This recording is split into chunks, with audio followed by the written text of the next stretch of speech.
Hi there, friends, and welcome to Color Inspiration, where this month's topic is coloring the curl. Have you, in curly hair, actually craved some coverage, but you got a little bit of confetti? Or maybe, whenever you wanted a dimensional high, you tended to maybe smother the work, and you kind of lost it through the torque of the curl? Well, we're going to explore all of different curly-haired options, from the really corkscrew curl to the medium wave into the soft luxury. And with this, my very special guest this month is Miss Ellie Coates from the Arrojo Studio in New York City. Ellie, thank you so much for being my special guest this month. John, I'm so thrilled to be back at Color Inspiration Live. Well, I mean, I have to be honest. You know, from our last one we did into the end of last year, I mean, you were back with huge requests, so thank you. And, I mean, come on, really? To take curly hair and color it? Who better? It's something I'm a little passionate about.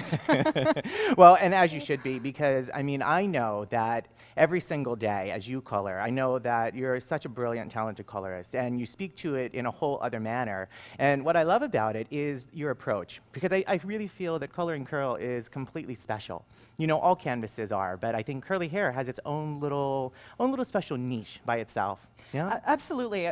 Cutting curly hair, it's more like a sculpture, so we don't want to approach coloring it the same way that we would straight hair. So with that in mind, we really have to tailor it to the individual curl, because every curl is, in fact, very individual. So it's really getting to know that canvas and working with it and exploring, you know, what creatively that curl can give you, which I think is really exciting. It's true, and I love the fact that you said it's like a sculpture, because I love to approach canvases that each one is a masterpiece. It's a work of art, and it doesn't matter if it's going to be a unique blonde or a limited edition brunette, you know, or a handcrafted red. It has to be special. Looking at the design, I know I opened with a little giggle about have they ever craved coverage, and you got a little confetti, right? Just one big strand of a spring of shade.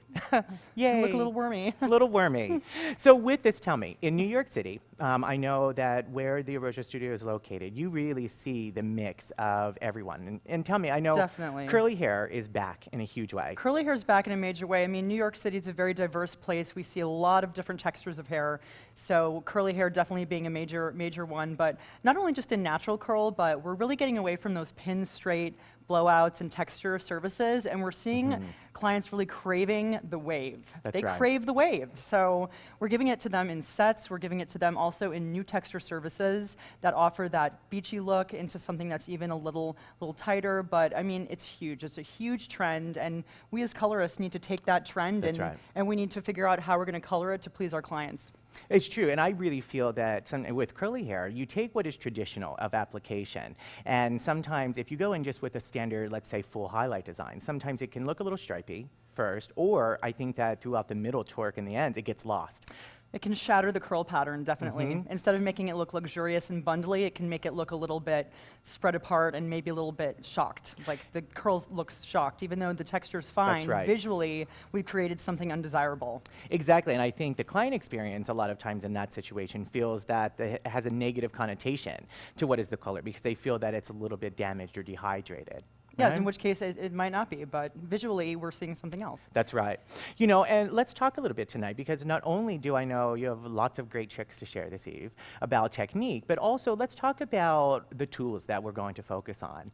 You know, we worked a little bit with nectaya, as I got to see into the opening video. Beautiful, beautiful. So nurturing, ammonia-free color. It's for that client that's craving that luxury premier service, but it's also nurturing the hair in such an unbelievably special way. So for curly hair that tends to have a cuticle layer that's maybe a little more rough, it's going to go in and really nurture that hair. Argan oil, nurturing ingredients, patented interlipid technology, all kinds of cutting edge technology that's really going to be nurturing for the hair. Exactly, and you know, even from into the ammonia-free experience that you're going to see this evening, we take it from nectaya even into continuing with colorants, of course. Nurturing. Right? And nurturing, and then of course to continue even further our Illumin, right? Goldwell Illumin, and then we even did in our a little of the lifting. We did it with Silk Lift Gentle. Gentle. That's right. So tonight, not only is it about coloring the curl, but it's also about nurturing the curl, because I really think, as you said, it's the fabric of the curls need to be treated a little bit differently, no matter which torque pattern they're in. Definitely. You know, so what we're going to do is we have lots of goodies for you this eve and a lot of great technicals. So What do you think? I know the first one, let's talk about it a little bit. We go a little East Coast, we go a little West Coast tonight? Sounds sort of like an American wave to me. I don't know. The waves of America. We'll see. So the first canvas that we're going to look at this evening is Jacqueline. And let's look at it a little bit. She is a little more of the tightest curl pattern. Definitely. So what we're going to do, we're going to let you take a little peek, and then we'll get to see the first result of the evening.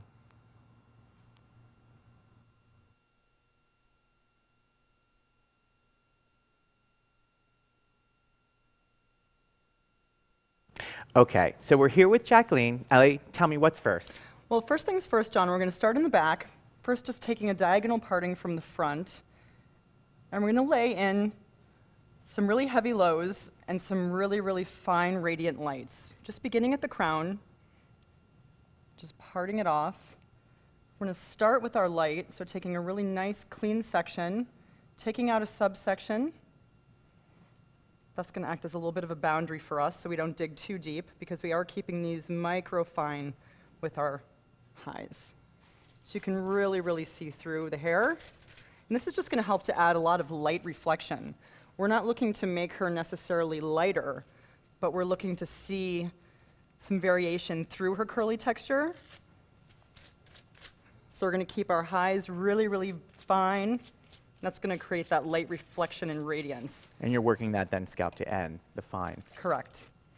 We're going to be working both of our shades scalp to end. That's what's going to help us to get that dimension from the root all the way down to the tips of her curls.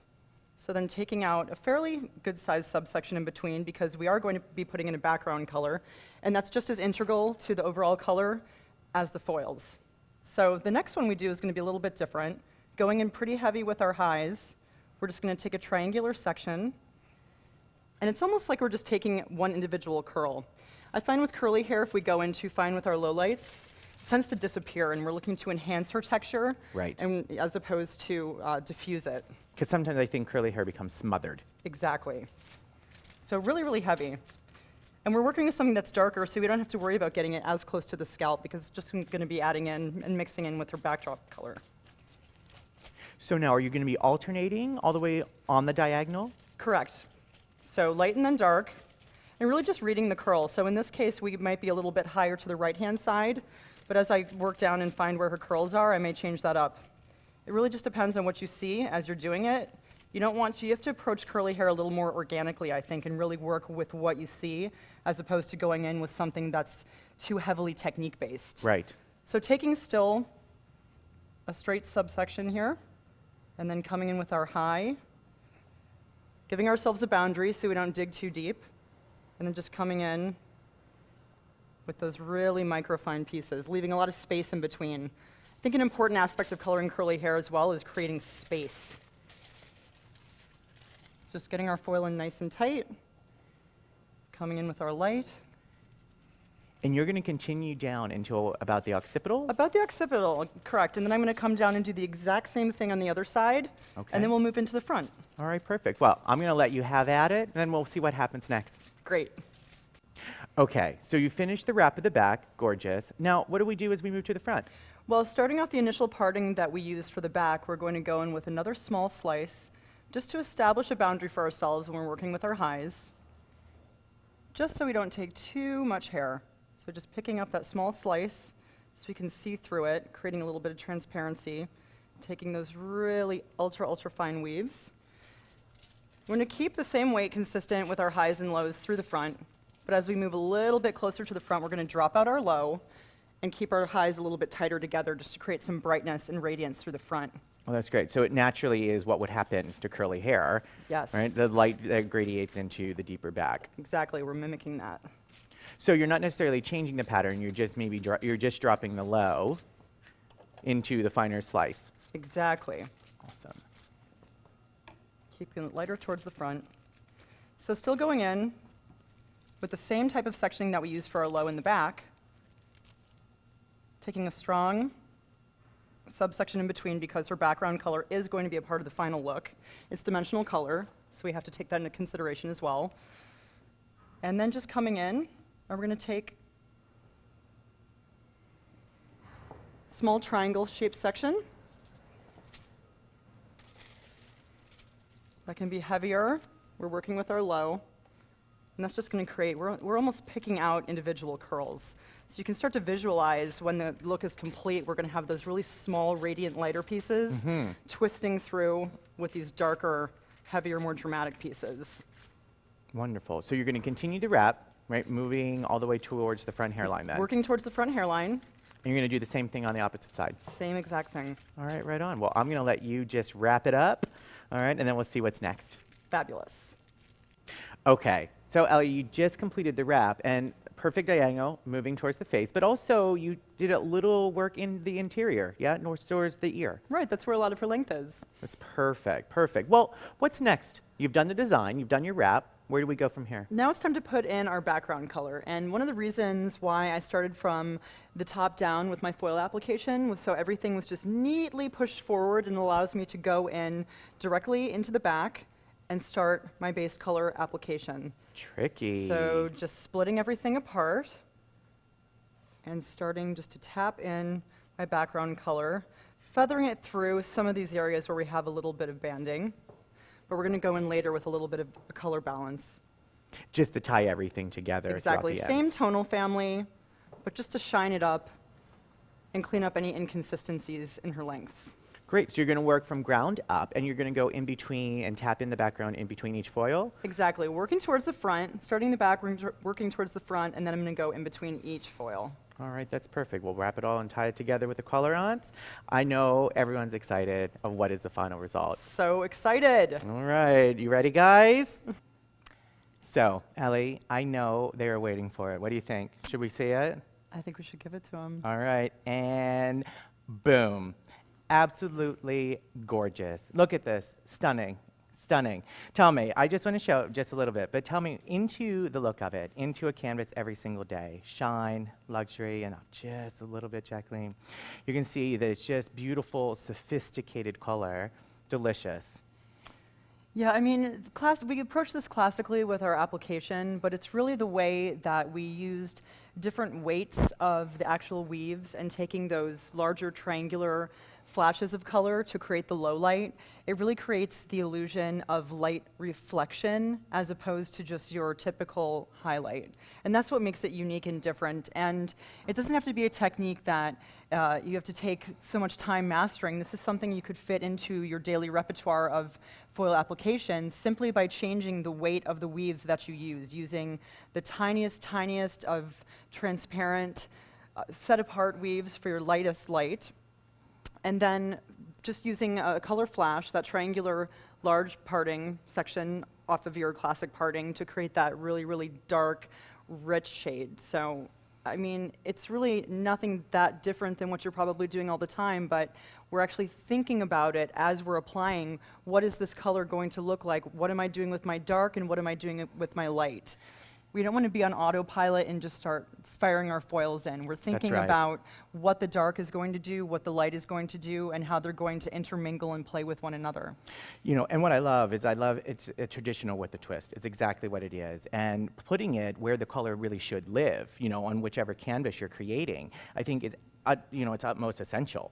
Right? I love the fact of the high and low, and I just gave them a soft spin, and I'm going to do it again, but if it's okay, if I just take them through this journey, you know, I want them to see just the shine and the luxury that goes through it. And if we can just get a little tighter right into the top, I want you to see just the brilliance that it has right into that. Look at that shine, luxury. You see the details, but even on the minute of the light, I think how you read it into distributing a little and distributing a lot, right, I think is delish. And I just want to turn them into the back because as they can see it, look at all of the different shadows where a lot of curls get lost within this. This is absolutely beautiful because I can see the movement as it goes all the way through the bundling of the curl. You know, now, Elliot, her curl and Jacqueline's, it's really familiar to, I think, a little bit of your curl, naturally. Definitely. You know, and I wanted to smooth it out this evening so they could see exactly, you know, how it moves all the time. But, you know, now worn into maybe something that's going to be just, let's say, a little product and a wet wear. Let's say a little more tousled. You know, is it going to change the effect? It's not going to change the effect at all, John. As a matter of fact, it's really going to make her texture look that much smoother, even if she wears it in a more wild, natural, laid-back way. It's so, so glamorous, which I'm in love. Not only with the technique, but into the thoughts. I think the distribution, the scale and the form of where you decided to place, that is essentially important because, again, it doesn't turn into confetti, or I think you said it's wormy, even. Wormy, exactly. And the challenge we have with low lighting, with especially hair like this that's so abundant, is if we don't make those low light placements really, really strong, by the time it gets to the end, it's just, we've lost it. It's completely gone, especially if we have a texture that's a little more compromised That's and right. it's not going to hold that color as well. We really have to kind of over step it a little bit in order to get that root to end depth. That's right. Exactly. And you think about it because you said it can get lost because, and that happens often. You'll see scalp clean, clear, and then as it moves through the wool and the cotton, right? And it just becomes a single process look, right? And I think that's where a joke I always say, the client tells you they lost their dimension, but it's not really gone. They just have to search and dig to find it. Yep, it got lost. Exactly. So but let's look at a little of the formula grid that we chose to use because I know we didn't really share that earlier. If we can take a peek, let's look at, onto Jacqueline, what did we choose into the background? What did we choose into the color balance and also into the accents? Now, we decided into Jacqueline's hair to go in with the background with nectaya, which I know you had mentioned earlier that it's ammonia-free permanent hair color, right? So also with 20 volume and 6N, 6R, and 6RB, you know, what was the thought behind that? I know she has a little bit, she's around a natural 5-6, but also she has a little bit of gray. She does have a little bit of gray. I wanted the color to be nurturing to her curl, but also give it a little bit more depth, and we're finding that with nectaya, we just get a really beautiful saturation, and, you know, I just wanted to explore that, get that really gentle gray coverage, gray blending. You know, we actually, not even blending, it gave us 100% coverage, and you know, we were able to get some really beautiful blending in with the warmer shades, the RB and the R. So we got that red as well. And then through the ends, you went through to continue because it wasn't about pulling nectaya through. It was about the ammonia-free experience still with colorants. Yes, so we carried that through all the way to the ends, still keeping it ammonia-free. So we used our colorants, and just to balance all the ends, she had a lot of variation from her previous color, which as salon professionals is something that we see all the time. Exactly. So colorants went in and got the job done. We were able to balance it out really beautifully in between the highlights and lowlights. And it put the rehydration back into what is the curl. You know, some of the accents you had of 3VV, 3N, I believe it was, as the low, and then Silk Lift Gentle with the overlay of 7kV and clear. So, yep, 7kV and clear, so we had a copper violet, and add a little bit of 10V and some clear because I didn't want the highlights to be necessarily warm, but I didn't want them to be very cool and clear as well. I still wanted them to have sort of almost an unusual tone to them to mix in with that violet-y base color where we have sort of warm and cool colors competing with one another, and it just creates a really interesting blonde, which I think complements the rest of the tones really well. That's right, and the blonde is not overriding, even though it's the lightest. It's not overwhelming. You know, and I love it that you can see just into the curl that the light flicker that happens throughout. I'm in love with the technique, Allie. Bravo, right? Thanks, Traditional John. with the twist, and you just worked out the curl. And speaking of working out the curl, get your Twitter fingers ready.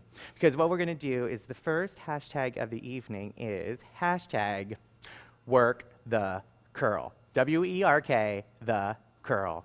So, get it ready, get it going, share the love of color inspiration. So, Elle, I know this is lovely as we're all hashtagging it and tweeting it out, but tell me, I think I want to take maybe a little bit of a jump into now, instead of the hard twerk of the curl, let's maybe kind of, what is it, crave the wave? We crave the wave. Why don't we take a look at the second canvas of the evening into what is our wavy canvas?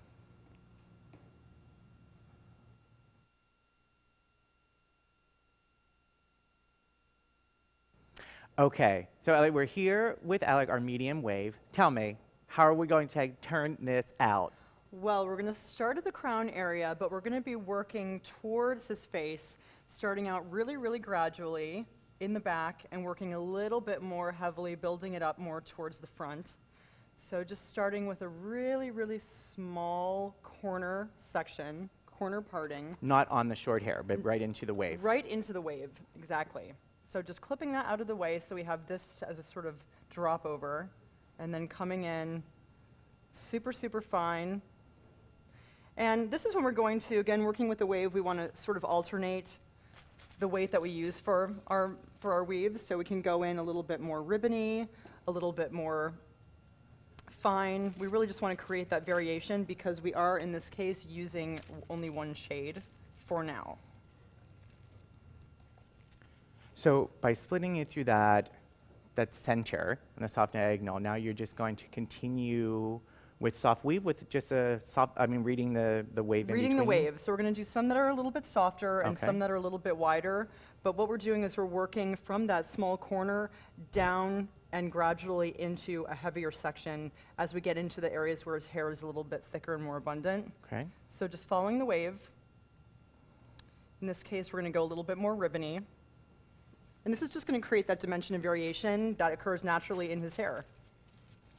Perfect. So reading the wave, because I think it's more important to showcase the movement of it and the natural sparkle that would happen, right, into what is the wave of the hair versus looking like a streak. Exactly. So just moving in forward. You really do get a really good dimensional color when you're working with waves if you do have a variation in the weight of the hair that you take. So here we're going just a little bit thicker, and then we can come in again, the next foil, with our really microfine weave. So perfect. So working on that diagonal towards the front hairline and then varying the amount of hair that's into the weave. So almost like a micro meets a macro, if you will, and just reading it out. Precisely. All right, perfect. Well, I'm going to let you have at it, and then we'll see what happens next. Fabulous. Okay, so you've done the traditional application, and you've done it equally on both sides, yes? Yes. Brilliant. So now I think you have another little trick. What happens next? Well, in order to modernize this, we're going to go in and give it a really interesting depth. We're going to give it some depth reflection at the root, and we're also going to give it some light reflection on the ends. So starting at just a few foils in, 2 in this case, we're just going to get really good tension and just start feathering our depth reflection formula just at the root. Very Just nice. lightly feathering, keeping really good tension, and just feathering it through right into the mid. So lighter application just as we come out towards the mid shaft of the hair, and then just letting that rest. So it's a freehand technique. Wonderful. So that's just from out the depth of the scalp and then leaving the lightness of what is happening naturally. We're leaving the lightness on the ends. And then as we move closer to the front, we're going to be working from the mid shaft to the ends with our light reflection formula.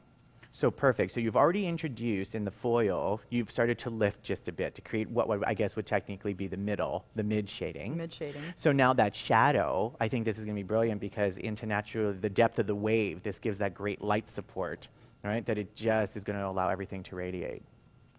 Yeah, it's going to look great. So you're going about like every third. You're really reading the canvas, but I think that has to be something in curly hair or wavy hair that it really has to be particular. Sure, you have to have, just read the hair and have a little bit of intuition when it comes to what your final look is actually going to be. You want to start to visualize it as you're working because it is a creative process. So now as we come closer to the front, we're going to start to work on the mid to the ends. So again, getting really, really good tension. In this case, I'm just picking out one of these waves in between this subsection that I've left out because we're not looking for it to be too heavy. I'm just going in and just lightly feathering it up to the top.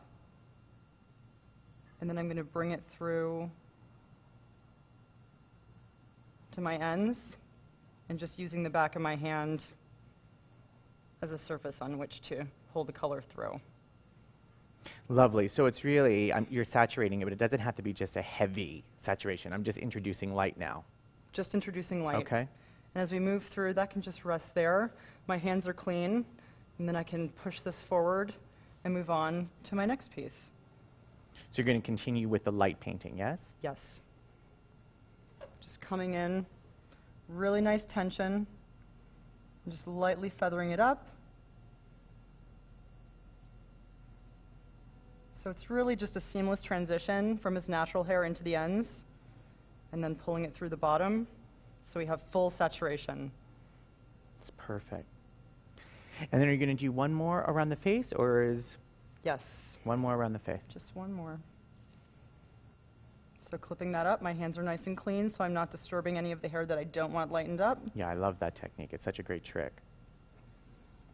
And then we can just get a little bit heavier as we move towards the front. A little bit of a bigger piece. I'm just angling that slightly towards the front because that's where we're going to want to see the most light. So that's really the area that we want to showcase. And then just bringing it through the bottom. Absolutely wonderful. And Elliot, you're going to do the same thing on the opposite side. That's right. Yeah? And one question, is it about you pick up the same pieces or would you maybe go in between some of the others? Curly hair is irregular, so I think it's important to keep the color application that way as well. We don't want it to be too even. Right. This is going to, you know, we're working with an inconsistent curl pattern, Yes. so the color should follow suit. Wonderful. Well, I'm going to let you have at the other side, and I know everyone is so excited to see exactly the result of what is the wavy hair. So, Ellie, craving the wave, shall we? Wait for it, and boom. Absolute love, love, love the wave. So, we look at this. Ellie, I love it. Stunning. Love it. You know, and I look at this, you know, you think about that wavy hair, completely different canvas than what is curl. Right? It's a Definitely. form of the curl patterning. But let me just actually turn like to the side so you can see the wave patterning that's happening. It really goes quite deep. And as it goes into the back, it continues to ride the surface layers of the haircut, right? And into the back of the other side, from the asymmetric, what I love about this is here, I don't see these hard takeoff lines. I think the luxury of the curl is there, the shadow, and I am in love with the technique. Tell me a little bit about what are your thoughts behind whenever you're curling, whenever you're coloring curl, or excuse me, wave versus curl. Wave versus curl, I believe it's really important that we use a little bit of a softer, more natural color palette. Mm-hmm. In this case, it looks like an overall more of a blended effect as opposed to our last model where we were really creating high contrast. Mm-hmm. This is creating more of an overall gradient blended effect, and especially because we are working on a man, it gives us a much, much more natural effect. We don't see those hard takeoff lines like you mentioned. By painting the ends, we still get some light hair to play around throughout the wave pattern, but it's not anything too shocking right against his complexion or coming from the root either. Well, and what I love is I'm just opening this up a little bit. I want people to see. I mean, number one, I think that men's coloring, as you said, I think it could go really wrong, right? Guy color, Really wrong. I think, can just turn into something that, you know, they turn into a Backstreet Boy. And not that I'm a hater, but at the same time, I think that it could look that the color is wearing them. You know, and even as I move this up into this really cool form that he has going on, I think it's really quite handsome into the full side.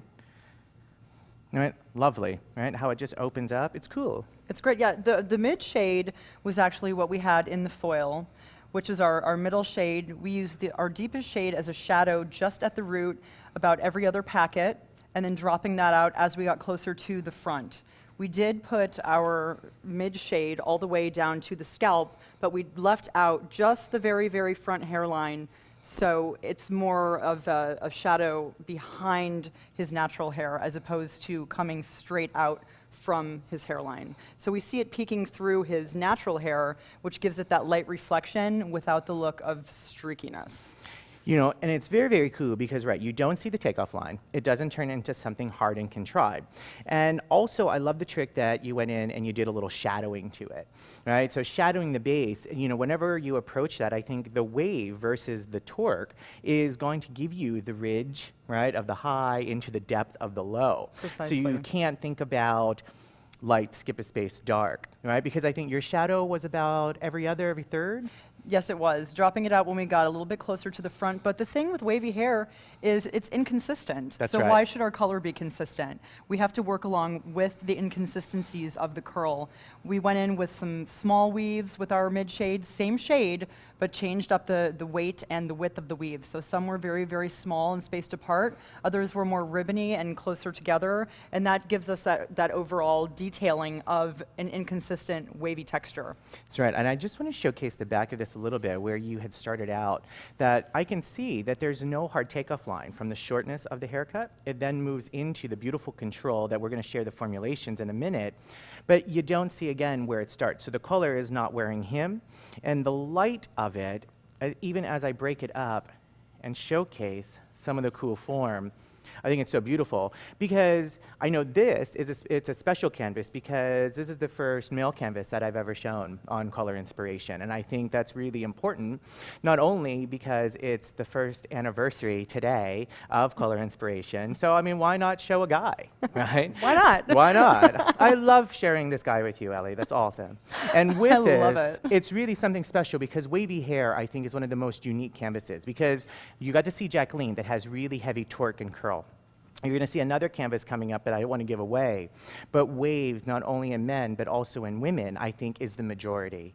And it really is inconsistent. So, you know, a couple of things I know you had mentioned about shadowing, right? Yes. Looking at the inaccuracies of wave.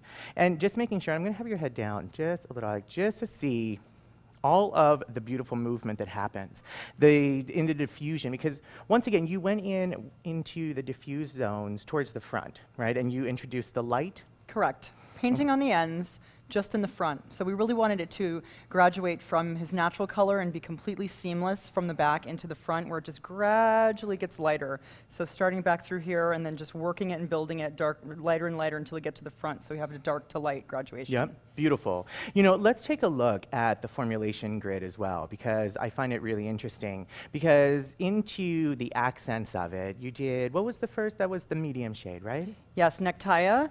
We used 7NA with 30 volume, 9%. And that was what was actually in the foil. Was in the foil. And that's what gives us this just light reflection.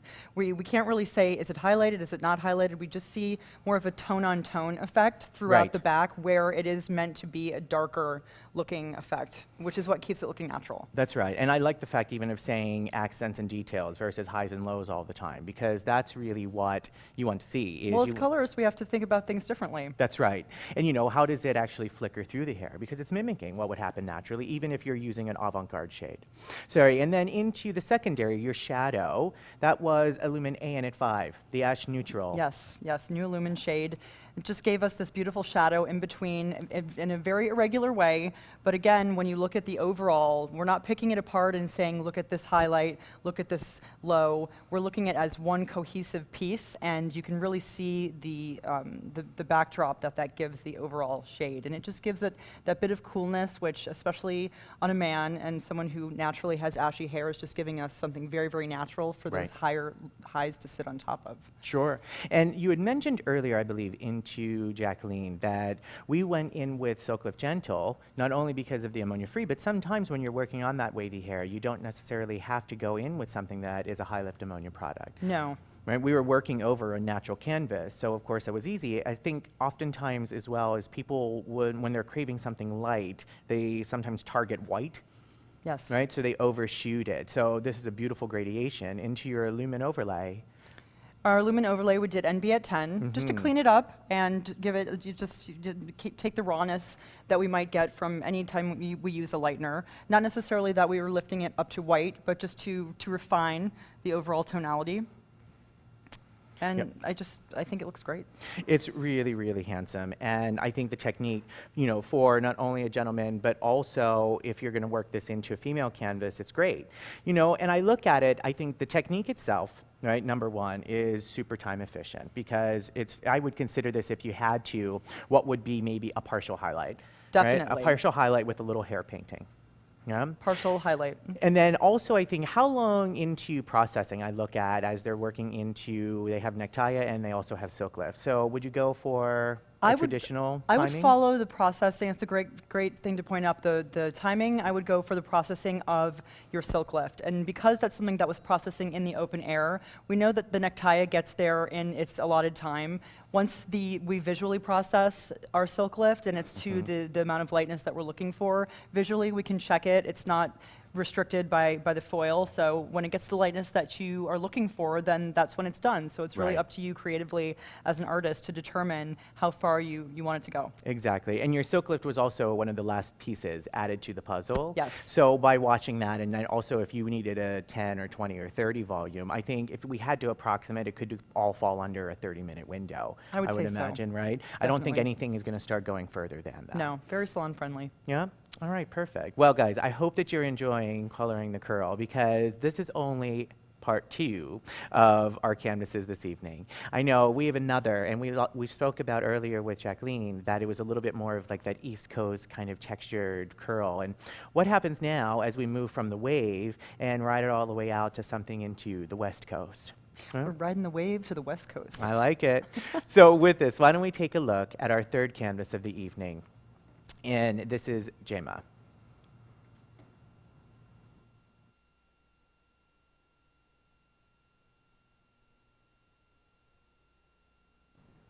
Okay, Ellie, so we're here with our third canvas, Jema, and I now want to tie together a couple of the techniques that you shared. So this is our softest, or our beachy wave.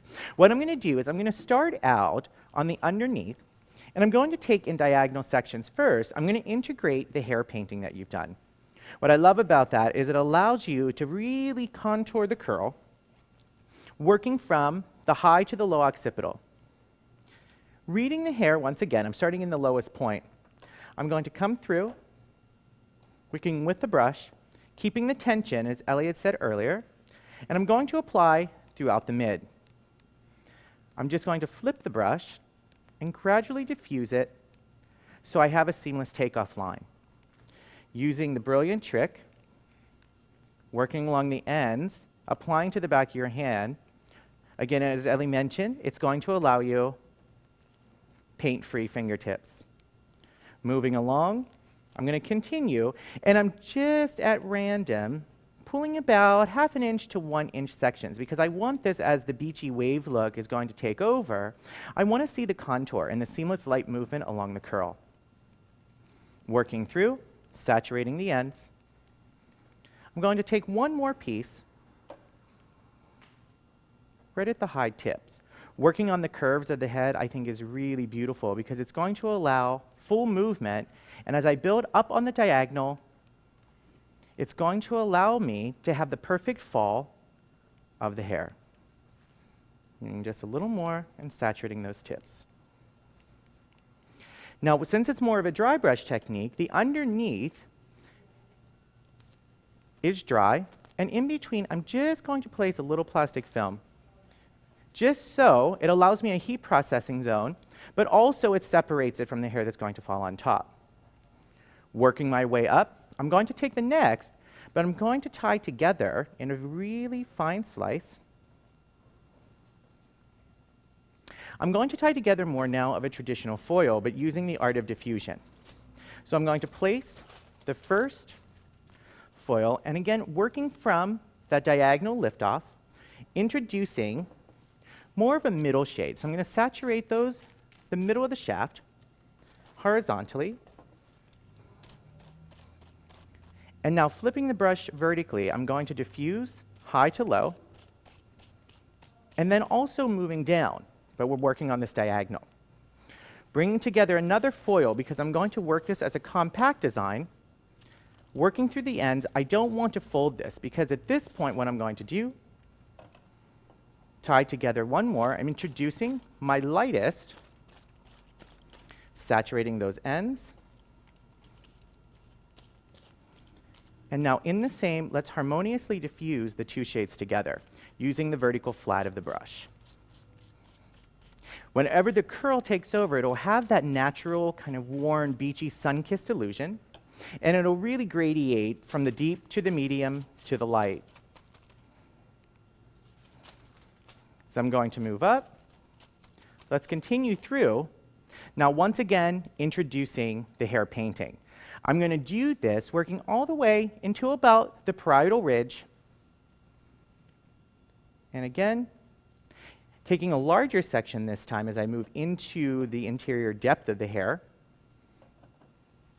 Holding that tension and really reading on the high to low diagonal, applying from middle, dry brush, and blending towards the scalp. If you need it tighter, go ahead. But in this situation, I want to see that lived-in effect happening mid-length to ends. I'm going to continue this on both sides within a familiar pattern, and then I'll show you what's next. So I've completed the back and the front side. Now, working on a diagonal slice, I'm going to continue just flipping from the foil application isolation diffusing a little higher, working my way back so I can see the shading running from the temporal line. Still continuing with the diffusion from the middle shade into the light, then of course blending them together. Continuing through into a back-to-back compact foil, I'm going to complete the same, leaving some hair in between, reading the wave, and continuing into the hair paint. As I move from deep to light, I'm going to make sure that as I get into the front lightning, apply and saturate, flip close. It's important to ride and have a seamless takeoff around the hairline. And then as it comes down, really still saturating onto the back of the hand. What I'm going to do is I'm going to complete the technique, and then I'll get to show you the result in just a minute. Okay, so the softest of the curls. I know that you're excited, and I know you have some questions. So instead of waiting for it, let's give it to you. And boom.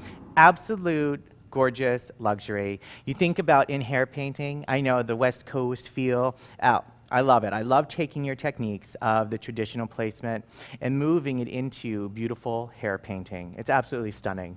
Gorgeous. It's so natural, so pretty, so California. Totes California. Totes California. You know, I love this because as we look, you know, I think that there is something different of hair painting and there's something different as ombre, right? And as you look, as the color just moves into the ends, ombre to me is gradation, right? It's gradation of shade, where I think sometimes people look at ombre that they think it has to be such a contrasted dark to light, right?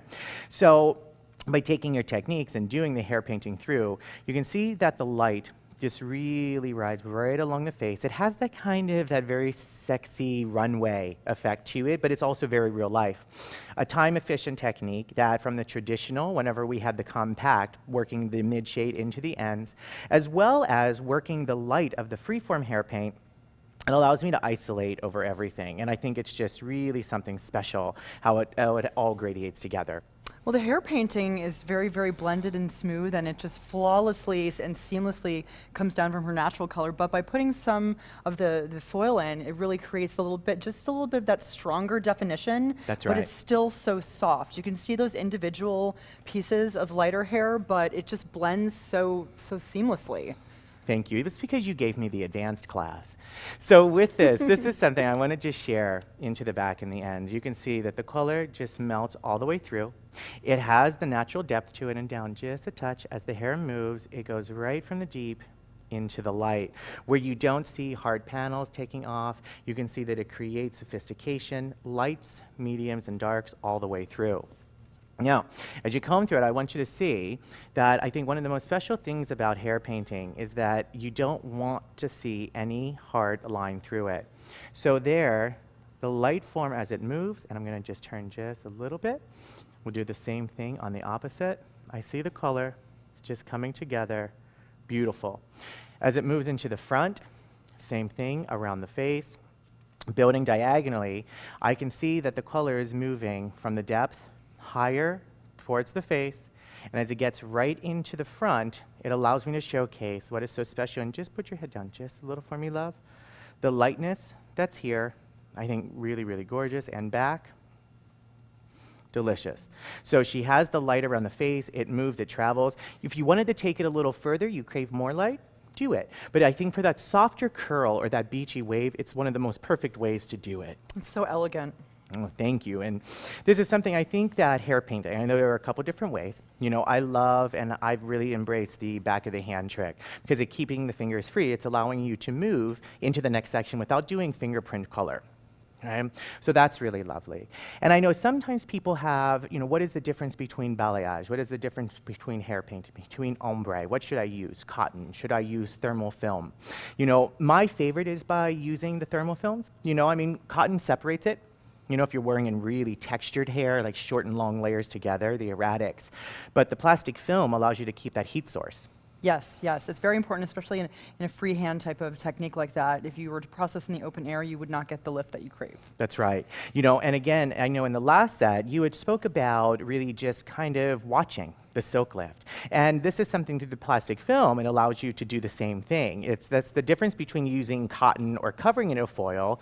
Foil, we know, gives you the highest degree of lift. right? It's the most perfect environment for you to move color when you're looking for maximum lift. Whenever I'm using the film, it allows a heat source, but it's still working in it's a little more than what is just a free form. Yeah?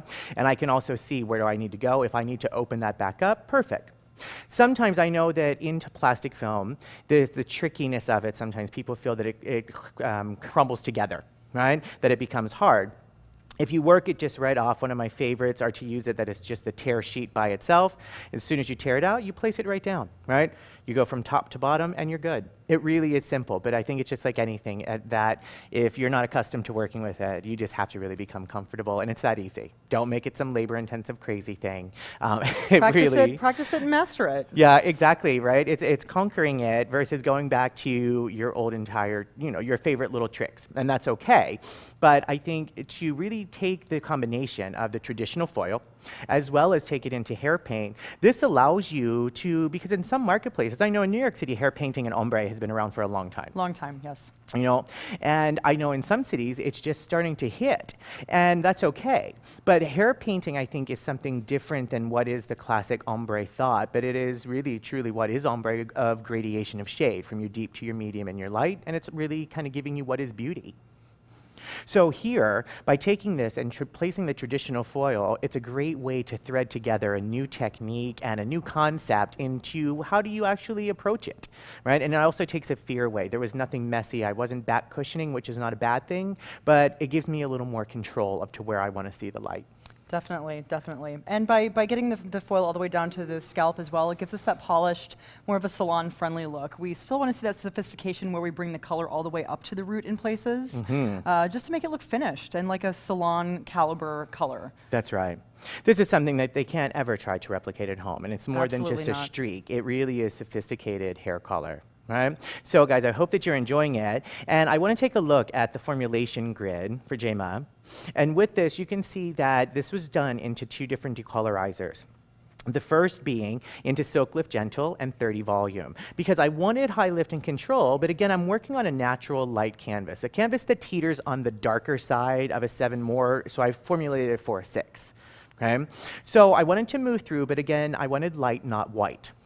Into this as well, one of my favorite combinations that I like to call blonding cream green, using blonding cream in the isolated formula by mixing blonding cream and at 5 mils 7 MB. So out of this ratio, 40 mils of 40 volume or 12%, and out of the 20 mils that are there, 15 milliliters of blonding cream to 5 milliliters of 7 MB. I'm not targeting the 7, I'm using the level 7 to borrow and also cool off the orange, the red orange that's going to exist at the 7. My favorite, and continuing in the ammonia-free story, is by taking the overlay express toning into 9 cream. And beautiful. This is something that I wanted the warm, cool luxury of it all, just to really make it completely special. Yeah. Looks beautiful. No, thank you. And I know, again, something in Arrojo Studios, you do a lot of hair painting, and I love whenever I come in to either see you guys or just even attend a program. It's something that it's really, really amazing. And you see it happening all over, but hair painting and the art of it, it really is mastering it and making it something that you go to every single day. Yeah? Right on. Gorgeous, sexy, sophisticated. Yeah, it's everything. It is. We're working the curl. So with this, I know, guys, you're out there and you're tweeting with me, but it's going to be the second tweet of the evening. So tweeting now, it's hashtag nourish the curl, because I want to make sure that not only are we creating a beautiful canvas, but I want to make sure that we're giving back into the nourishment of nectaya. Let's talk about that just a little bit too, Al. I want to think about, there may be questions, what is nectaya over? And I know we had shared with the group earlier that nectaya is a permanent color. Yes. Right? But also, it does work into the ammonia-free world. So I'm able to get lift between my 10 through my 40 volume.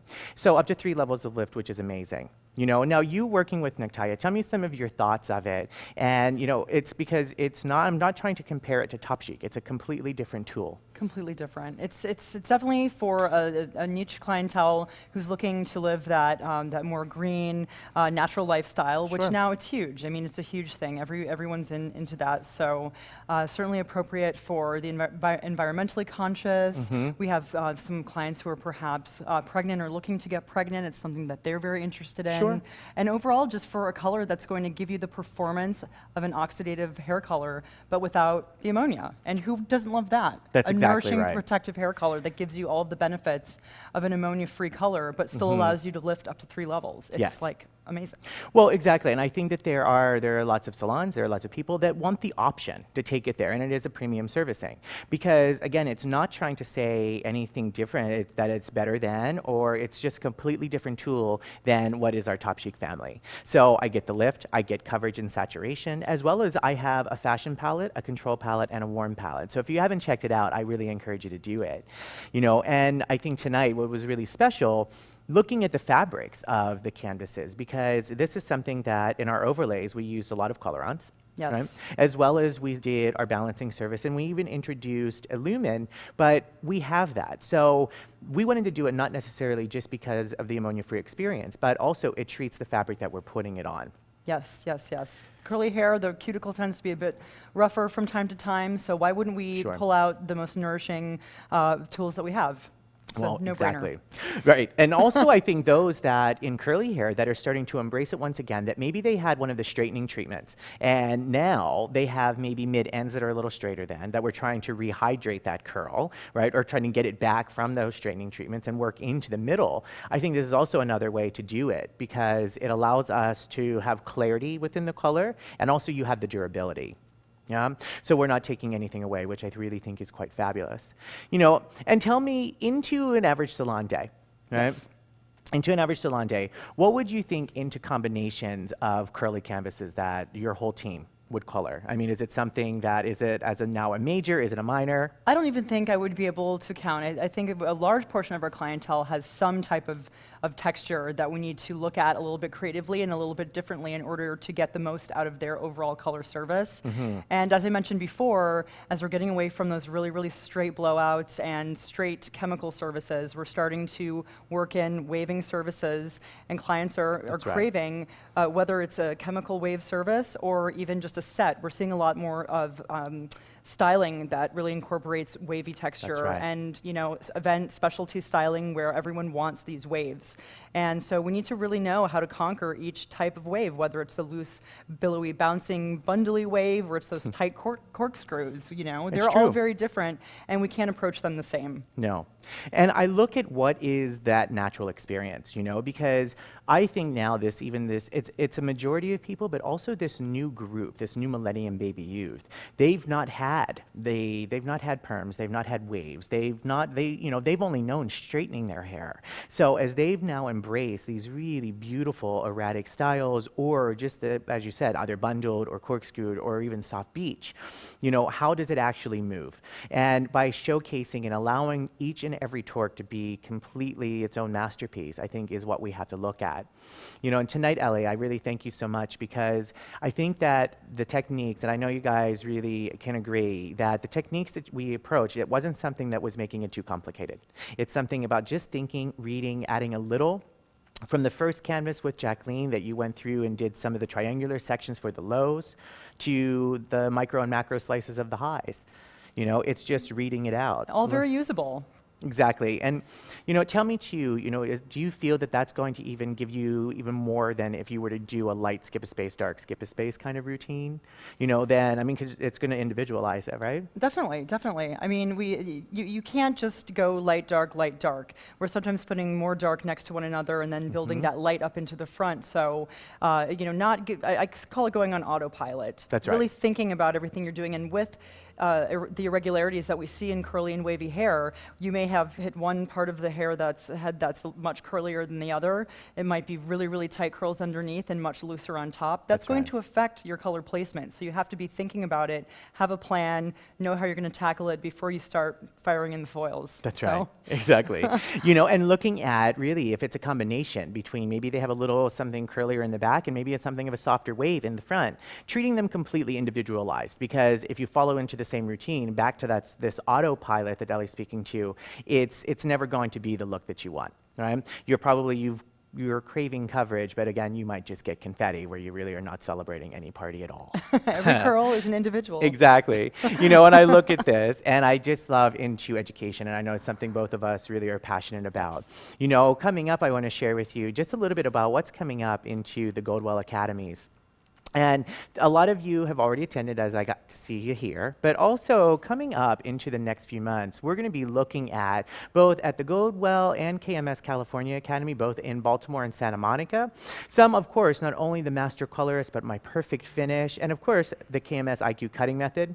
Projects like the KMS, the Next Level, Illuminate, and I believe there is an Arrojo cut and color. Oh, I believe there is. Oh, we'll imagine be back that. in Santa Monica because we at Arrojo Studio are powered by Goldwell Color That's right. exclusively, and it's really given us the tools and support to elevate our color work to the absolute next level. Exactly.